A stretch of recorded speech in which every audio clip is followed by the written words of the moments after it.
श्री राम जय जय राम। श्री राम जय जय राम। श्री राम जय राम। ओम नमः शिवाय। ओम नमः शिवाय। ओम नमः शिवाय। योग वासिष्ठ दिवस क्रमांक 448। उपशम प्रकरण सर्ग 75 व 76। वशिष्ठ पुढे म्हणाले, राघवा, उपरम व उपशम म्हणजे स्वधर्मानुष्ठान विवेकाने मनाकडून व अर्थातच इंद्रियांकडून केवळ विषयोपभोगासारखी कार्य करून घेण्याऐवजी त्यांना विहित सद्धर्माने युक्त अशी सत्कार्य करण्याची सवय लावणे व मनाने दुर्वासना, लोभ, मोह यांचा त्याग करून मन शांत करणे होय. तितिक्षा म्हणजे शीतोष्ण, सुखदुःखादी सहिष्णुता, आपत्ती, विपत्ती, सुखदुःख सहन करण्याची आपली क्षमता वाढविणे, आपली इच्छाशक्ती प्रबळ करणे व आपली क्षमा करण्याची वृत्ती प्रयत्नपूर्वक वृद्धिंगत करणे म्हणजे तितिक्षा होय. श्रद्धा म्हणजे सद्गुरूच्या व वेदांतांमधील वचनांवरील विश्वास होय. ब्रह्मप्राप्तीसाठी श्रवण, मनन व निदिध्यासन ह्या मार्गाने अभ्यास करीत असता गुरु व वेद यांच्यामधील वचनांवरील विश्वास व श्रद्धा कितीही संकटे व अडथळे आले तरी विचलित होऊ न देणे होय. समाधान म्हणजे चित्ताची व मनाची एकाग्रता. शम, दम, उपरम, तितिक्षा व श्रद्धा हे गुण आत्मसात केल्यानंतर श्रवण, मनन व निदिध्यासन यांच्या योगे बहिर्मुख असलेले चित्त अंतर्मुख होऊन केवळ ब्रह्मपदी केंद्रित स्थित व स्थिर राहण्याची स्थिती म्हणजे समाधान होय. मुमुक्षुत्व आत्मज्ञान व ब्रह्मज्ञान प्राप्त करून घेण्याची, आत्मसाक्षात्कार व ब्रह्मसाक्षात्कार करून घेण्याची दुर्दम्य उत्कट इच्छा म्हणजे मुमुक्षुत्व होय. मनुष्य विवेक, वैराग्य आणि षड्गुण यांनी संपन्न झाला म्हणजे त्याला ह्या जन्म मरणाच्या चक्रातून सुटण्याची अनिवार्य इच्छा आपोआपच उत्पन्न होते, म्हणजेच तो मुमुक्षु होतो. कारण अधोगामी असलेले, बहिर्मुख असलेले व अशांत असलेले त्याचे चित्त ऊर्ध्वगामी, अंतर्मुख व परमशांत होऊन शुद्ध व निर्मळ झालेले असते.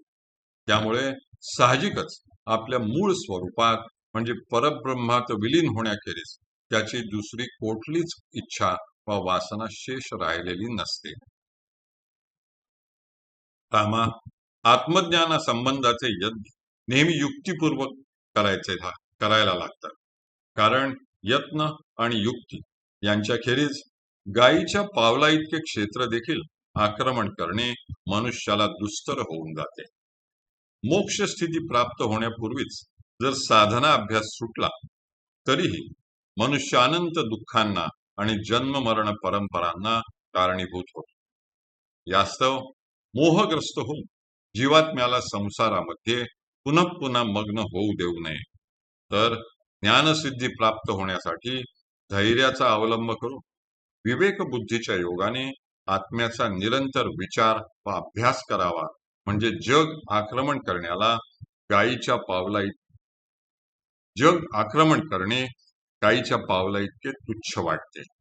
सारांश म्हणजे सुगताला व बुद्धाला जे स्वयंप्रकाश असे आत्मज्ञान प्राप्त झाले, कपिल मुनींना जे गुणत्रय साम्यावस्थारूपी प्रधानपद लाभले, अर्हत राजाला जे सर्वोत्तम स्थान प्राप्त झाले व वेद रहस्यामध्ये निष्णात असलेल्या अनेक महात्म्यांना जे श्रेष्ठ पद प्राप्त झाले, ते सर्व प्रयत्नरूपी कल्पवृक्षाचे महाफल होय. उपशम प्रकरण सर्ग 76. वशिष्ठ पुढे म्हणाले, राघवा, अविज्ञात अशा परब्रह्मापासून ही अनंत जगे उत्पन्न होतात. अविवेकामुळे ती स्थिर होतात आणि विवेकाच्या योगाने त्यांचा निराश होतो. ब्रह्मरूपी समुद्रामध्ये जे जगजालरूपी असंख्य भोवरे फिरत असतात, त्यांची आणि सूर्याच्या किरणांमध्ये फिरणाऱ्या त्रस रेणूंची गणना कोण करू शकणार? हे सुंदरा, या जगताच्या स्थितीला असम्यक दृष्टी हेच कारण असून सम्यक ज्ञानदृष्टीच्या योगाने हा संसार अस्तंगत होतो, म्हणजे त्याचे मिथ्यात्व ध्यानात येते. रामा, हा संसार सागर महाभयंकर आहे. तरुण जाण्याला अत्यंत बिकट आहे.